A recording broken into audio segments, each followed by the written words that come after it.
એક મિનિટ. આ ઘરમાં વર્ષોથી ચાલતી એક પરંપરા જેને આજે તોડવાની છે. હાય બાપા, ભાભી, પરંપરા તોડવાની ન હોય, એને સાચવવાની હોય. હા, પણ આજે તો એક ખોટી પડી ગઈ ને. કઈ પરંપરા? નોકરાણીને બોલાવવા માટે શેઠાણીએ રાડ પાડવાની પરંપરા, જે હવે તો તોડવી પડશે ને. બોલાવવાની પહેલા જ આવી જવાનું. એકદમ પરફેક્ટ વાત કરી ભાભી તમે. બરાબર ને કંકુ? તોડીશ ને? નહીં તો મને ઓળખે જ છે તું. ના ના, એવું નહીં થાય. આ તો નાના શેઠ. નાના શેઠને શું? હા, શું નાના શેઠને? એણે તને મન હળવું કરવા માટે, વાત કરવા માટે બેસાડી દીધી હતી. આ તો ઓલી ગાલિબની એક શાયરી છે ને, એના જેવું થઈ ગયું કે દિલ બહેલાને કે લીએ ગાલિબ ખ્યાલ અચ્છા હૈ. શ્રીભાઈએ તને વાત કરવા બેસાડી. શ્રીભાઈએ તને એનું મન હળવું કરવા માટે બેસાડી. હે, તારું મોઢું જોયું છે મિરરમાં? ક્યાં તું અને ક્યાં અમારા શ્રીભાઈ? ભાભી, બસ જ્યારે મોટા બોલતા હોય ને ત્યારે વચમાં નહીં બોલવાનું. હા, મોટા ખોટું બોલતા હોય તો પણ. ભૈયા, હવે જો તમ્મુ સામે બોલી છે ને તો યાદ રાખજે. આજ સુધી શ્રીભાઈ એના મનની બધી જ વાત રિયા સાથે કરતા હતા, અને હવે આ ભટકાણી છે. તને શું લાગે છે? હા, તને શું લાગે છે? અરે થોડા જ દિવસોમાં શ્રીભાઈ તને છોડીને ઓલી રિયા પાસે જતા રહેશે.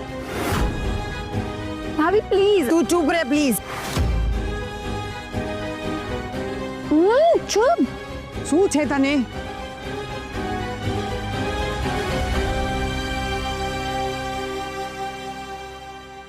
પ્રિયા, બેટા તારી મમ્મી કેમ દેખાતી નથી? મમ્મી ભજનમાં ગયા છે ને ત્યાં જ પ્રસાદ લઈને આવવાના છે. ભજનમાં ચારું કંકુને લીધા વિના જાય નહીં. આજ સુધી ક્યારે એવું નથી બન્યું. હજુ નારાજ છે કંકુથી? ઠીક છે ને મોટા ભાઈ? ના કાકા, કંઈ જ ઠીક નથી. જગતની કોઈ પણ માં પોતાના દીકરાને દુઃખી ન જોઈ શકે. અને પપ્પા, તમને જરા પણ સમજાતું નથી કે મમ્મી ઘરથી દૂર કેમ રહે છે?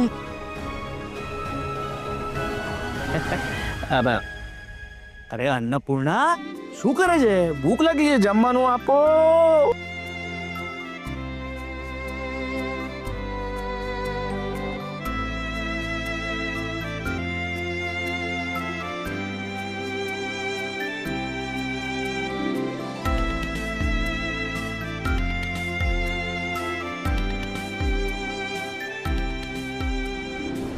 કંકુ, ચાલ તું પણ બેસી જા.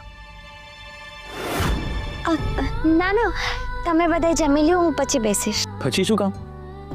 અત્યારે બધાની સાથે બેસી જા ને.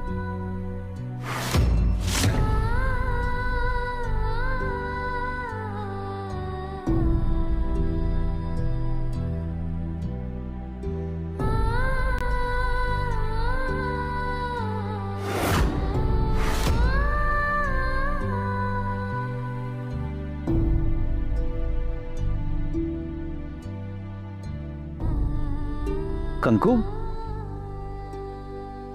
ત્યાં ક્યાં જાય છે? અહીંયા મારી બાજુમાં બેસ ને. આવી જા કંકુ, હવેથી તારે અહીંયા જ બેસવાનું હોય. હા બેટા, બેસી જા. બેસી જા કંકુ. કંકુ, આવ બેસ, સાથે જમ્યા.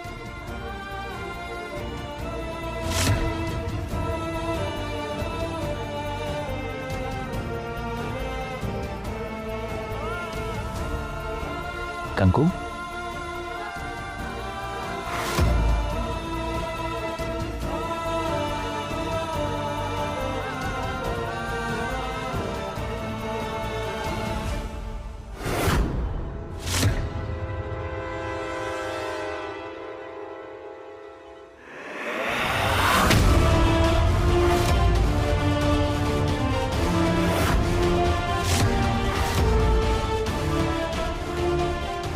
હે બાપા, આ ભાભીના લીધે ખોટે ખોટું મારે ઊભું થવાનું.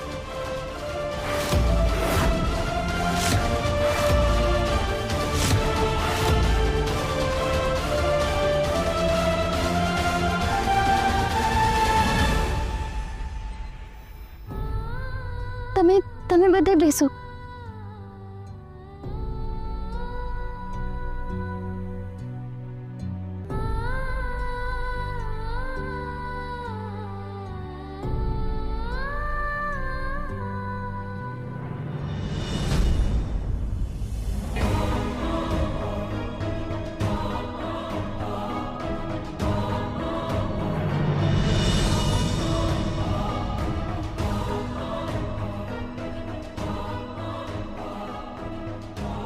નાના શેઠ,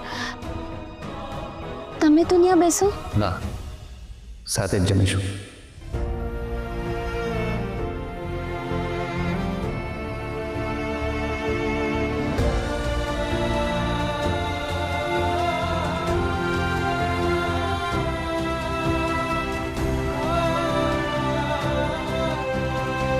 મારી લીધે તમે બધા શું કામ હેરાન થાવ છો? એમાં હેરાન થવાની ક્યાં વાત છે? જમવાની ખરી મજા પલાઠી મારીને જ આવે. પાચન શક્તિ વધે, બરાબર ને મોટા ભાઈ? હા બેટા, પલાઠી વાળીને બેસીએ ને તો પેટ દબાય એટલે થોડું ખાલી રહે.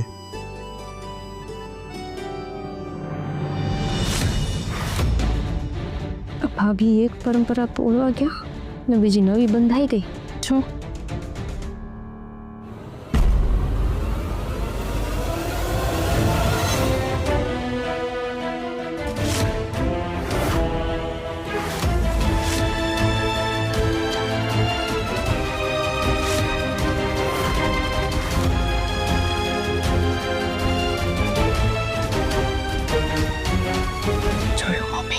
આ કંકુને લીધે આજે ઘરમાં બધાને સાથે બેસીને જમવાનો નિયમ તૂટ્યો કે જે તમે બનાવ્યો હતો. તમે બધાને એક કરીને રાખ્યા અને હું પણ એ જ કરવાની ટ્રાય કરી રહી હતી કે બધા હંમેશા સાથે રહે. પણ આ કંકુએ આવતાની સાથે જ ભાગલા પાડી દીધા.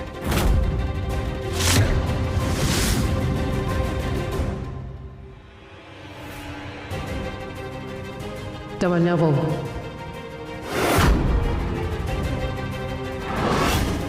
આ પ્રસાદ બધાને વેચી દેજો.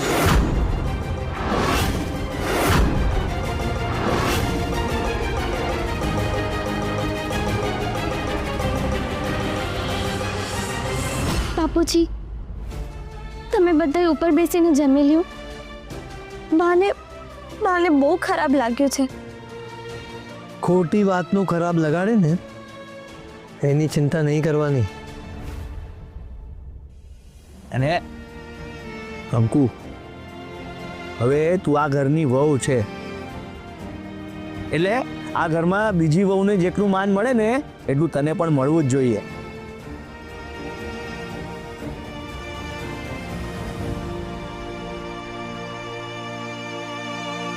ચાલો જવો જમો.